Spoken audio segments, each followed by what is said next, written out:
This video was made in response to a request by the Ukrainian refugees who came to Canada in the 2020s. This group of new immigrants wanted to hear stories from the descendants of previous refugees from the Ukraine and their success stories in their new homeland. This story is told by Elfrieda, the daughter of refugees from the Ukraine who came to Canada 100 years ago, her daughter Annette and granddaughter Rachel. The video begins with Elfrieda's sister playing the piano.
Good day, my name is Elfrieda.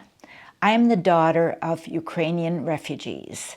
My father was born in 1904 and came to Canada at the age of 19 in 1923. My mother was born in 1908 and came to Canada in 1927. They have very fond memories of growing up in the Ukraine. They had a wonderful childhood, good education, and very good life. When they came to Canada, my father went out to work for farmers to earn money, to learn the trade, and also to learn English. When my mother came, she became a maid in Saskatoon, again to make money to support her mother, who was on her own, and learn the language. And she used to use the children in the homes where she would look at the catalogs, the Eaton's catalog in particular, and point to the pictures, and she would have the children tell her the names of the items that she was pointing to. And that was how she began learning English. I was born in Saskatchewan and again had a very idyllic childhood.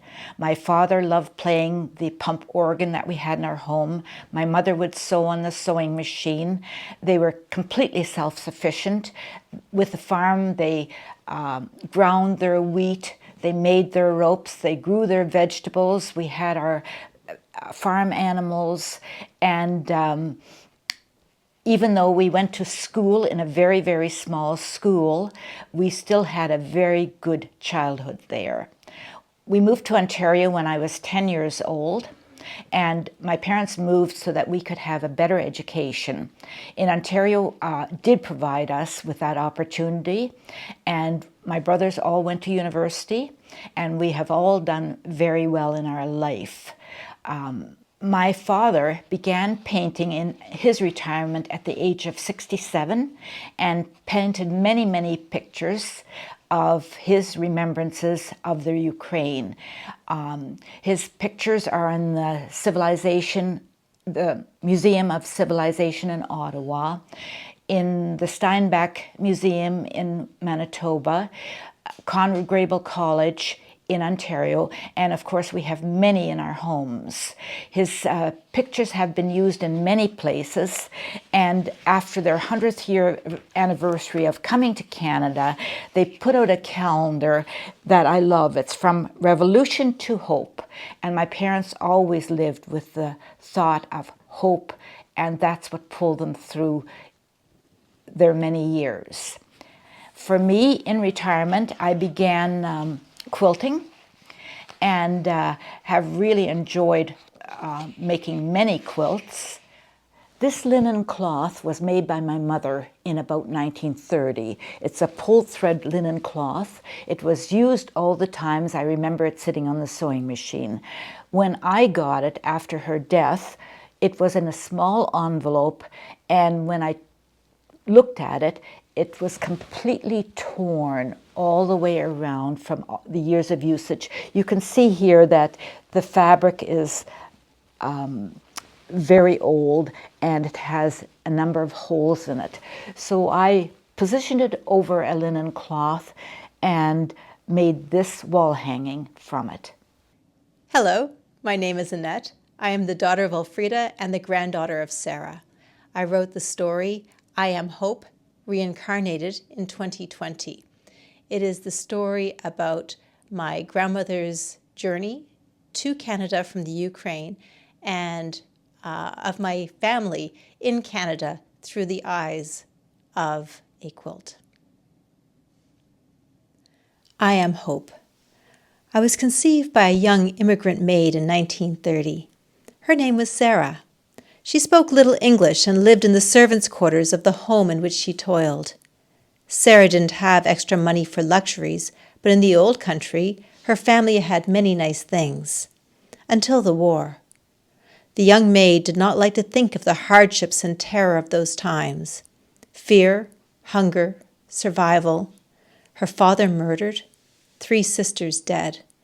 Her mother and 5 surviving girls were fortunate to come to Canada. The Ukraine was behind them, and they had begun anew, starting again with nothing but hope. Hope is where I come into the story. I suppose I represented a better future, not that I started out as much. I was a simple off-white linen, shelved at the local general store. There were more expensive fabrics and laces from which to choose. I like to think she recognized my potential rather than being all she could afford. No matter, she chose me. A few coins changed hands, sharp scissors separated me from the rest of the bolt, and the tiny blonde brought me home. At first, we didn't do much. I was alone for much of the day, but we would sit quietly together in the evenings until the natural light faded. One evening, her work-hardened hands started pulling some threads. This was a bit startling, but she was gentle, and my fibers quickly separated along one side. It didn't hurt, and I was more curious than anything about what was happening. My fine strands were loosened and then knotted. It took a while, but gradually shapes and patterns emerged. My metamorphosis took some time. Sometimes my partner was tired, so we would sit and relax and enjoy the quiet. Other times she would work until the light failed. A crochet hook gradually added florets to the corners and hemmed my outer edge. Sarah was changing as well. She became more confident, and as I blossomed, so did she. When the final knots were tied, I admired myself. I was beautiful.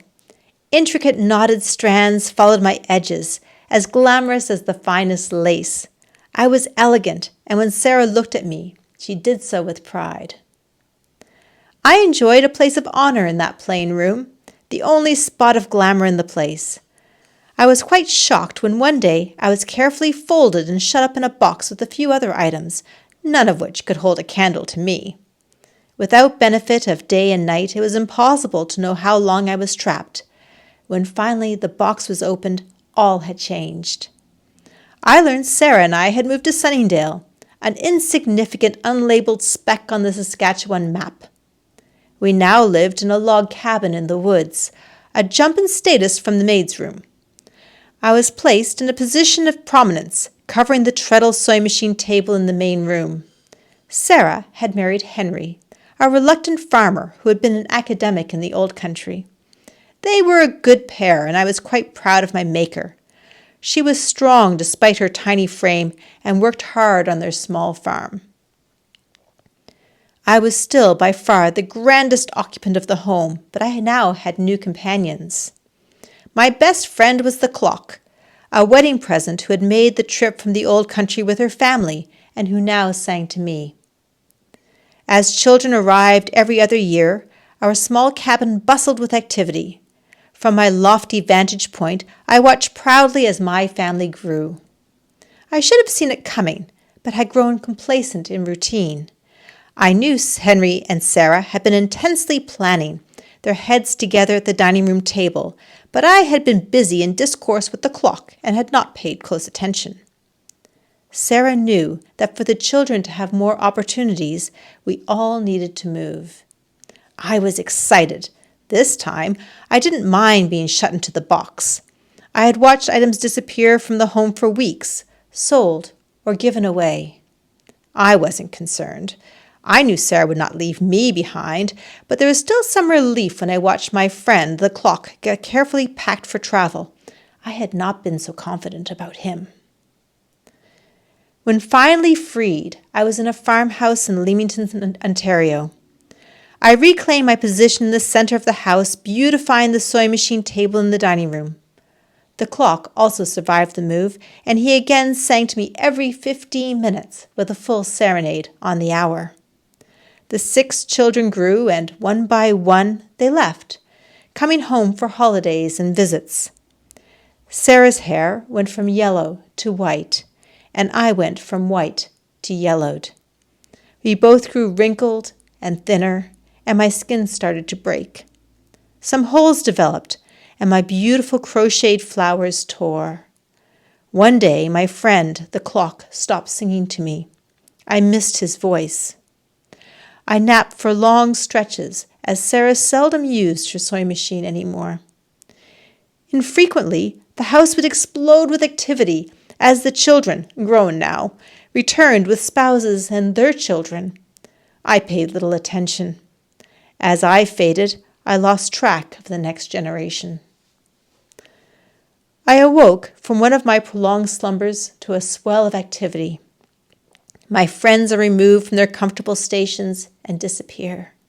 My dear companion, the clock, is pulled off the wall and taken away. I am folded and placed in a shallow cardboard prison, alone. The lid closes. When I next see light, the face peering at me is vaguely familiar. It takes me a few moments to realize it is Sarah's older daughter. Gray hair and wrinkles disguise the child that I watched grow from infancy to adulthood.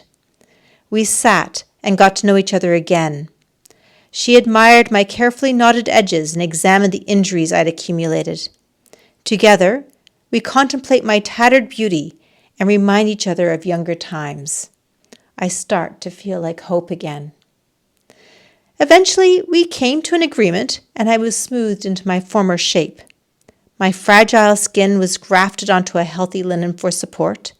My scarred edges were carefully approximated and pinned. I was introduced to the sewing machine, and the daughter carefully worked on me, much as her mother had done so many years before. Whereas Sarah had worked with a hook, the daughter used her machine, but with no less love and attention. Her careful stitches created textures and patterns across my surface. My wounds were sutured and covered with beautiful floral bandages. I am no longer a tablecloth. I am a beautiful art quilt hanging in the heart of my new home. From here, I watch over Sarah's daughter and her children and grandchildren. I am Hope, reincarnated. Rachel, Annette's daughter, produced the next video as a grade 9 school project. My great-grandfather, Henry, formerly Heinrich Pauls, immigrated to Canada as a young man from Ukraine, then South Russia. He was part of a group of refugees who escaped from the turmoil following the First World War, the Revolution, and the famine. After he landed in Quebec, they traveled directly by train to Western Canada, where he and the rest of his traveling companions were immediately hired by farmers who were developing the West at the time. After working for a period of time with the Western farmers, he then homesteaded in Western Saskatchewan with his father and brother before they were forced out by the drought and the dust storm of the 1930s. Those were the Depression years, and there weren't many options, so he moved to north-central Saskatchewan, where the growing conditions were better, and homesteaded again, clearing land and forest to develop what at the time was a prosperous farm. In 1937, he married and started a family. Post-Second World War, farm economic conditions were changing, and people started moving off their homesteads to the point where it was no longer viable to have a school in their area. In 1950, they decided to sell their farm and move to southern Ontario, where the economic and educational opportunities were better, so that the children would have a better education. This is my grandfather and his wife. At the age of 67, my great-grandfather was able to pursue his interest in painting and writing about my family's history. He now had time to paint and write about his wonderful childhood in the Ukraine. He had some photos from the time, but most of his work was done from his memories. His paintings of his early life in Ukraine and Saskatchewan came to interest of some historians who encouraged him to write the stories of his pictures. His paintings show both his and his wife's, my great-grandmother's, homes and farms in the Ukraine. This painting is of a tree in the front of his house and the barn. This tree was 600-year-old oak that was killed at the fallout of Chernobyl. This tree, before it died, took 6 grown men to reach around the base. This is my great-grandmother's house, which is very typical for the time and place, with the barn attached to the house.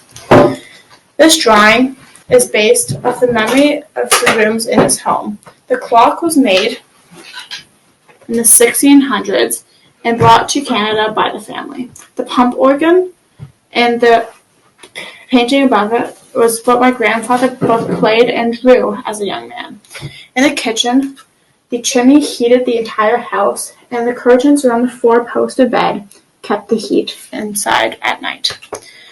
All of the refugees had to pass through a gate between Russia and Prussia in order to be safe. Once they passed through the gate, it meant they were safe from Russian persecution.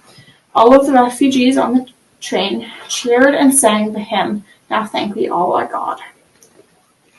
This book was published by Conor Grable College, and it is some of the paintings that my grandfather did. The first 30 paintings are of his life before the revolution in southern Russia, and the other paintings are of his life in Canada. Beside all of the paintings are descriptions of what each of them mean. The National Museum of Civilization in Ottawa has many of his paintings, along with an hour-long interview recording of his talk with historians. His paintings are also used as illustrations in many books written about that time period. Since his death, his paintings are still being used on calendars and books. This one calendar commemorating 100 years in Canada. This huge family tree was hand-drawn by a relative and shows all of the generations from around the 1700s to 1950. There are no mistakes within this. The first book, My Memories, is written by my great-grandmother's family about their life during this time. The second book, Refugee, is written by a relative of my great-grandfather's who lived through the First World War, the Russian Revolution, and the famine. During the Holodomor, she was exiled to Siberia for hard labor. She tried walking out of Siberia but was caught and brought back. The following year she tried again and crossed the border to Germany. In 1948, my great-grandfather sponsored this family to come to Canada. This is a photo of all of them. He painted from 1970 until his death in 1992, and he produced well over 100 paintings. He lived until he was 92 years old, and during the last 20 years of his life, he produced enough paintings to show their culture and history through the arts. He left a legacy for future generations to remember what they had lived through in the Ukraine.